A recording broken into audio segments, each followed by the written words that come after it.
السلام علیکم ورحمۃ اللہ وبرکاتہ۔ امید ہے آپ سبھی حضرات خیر و عافیت سے ہوں گے۔ معزز ناظرین، آج کی اس ویڈیو میں ایک اہم مسئلہ آپ حضرات تک پہنچانا ہے۔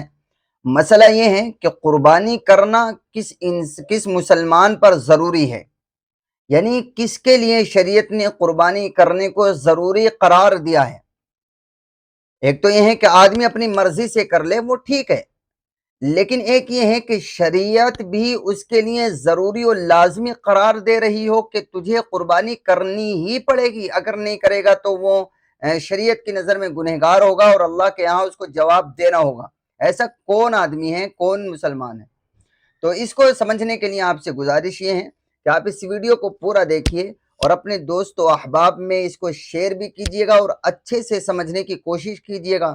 ایک بار سمجھ میں نہ آئے بار بار سمجھیے گا، اور اگر نہ سمجھ میں آئے تو آپ ہمیں کمنٹ میں لکھ کر ہم سے اس کے بارے میں سوال کر سکتے ہیں، ہم انشاءاللہ آپ کو اچھی طرح سے سمجھا دیں گے۔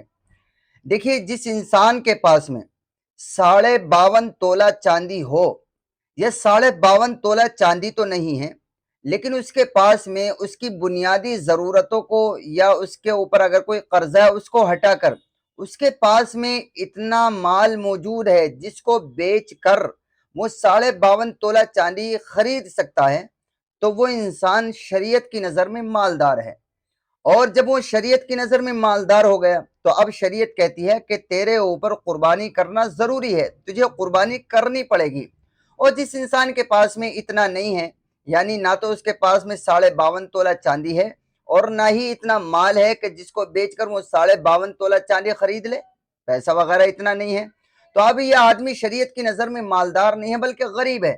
تو شریعت اس پر کوئی زور اور دباؤ نہیں ڈالتی، اس کی مرضی ہے، یہ چاہے تو کر لے قربانی اور اگر نہیں کرتا ہے تو نہ کرے۔ اگر کر لے گا تو اس کو ثواب ملے گا، اور اگر نہیں کرے گا تو شریعت اس کی کوئی پکڑ نہیں کرے گی، اس سے کل قیامت کے دن سوال نہیں ہوگا۔ امید ہے یہ مسئلہ آپ کو اچھی طرح سے سمجھ میں آئے گا۔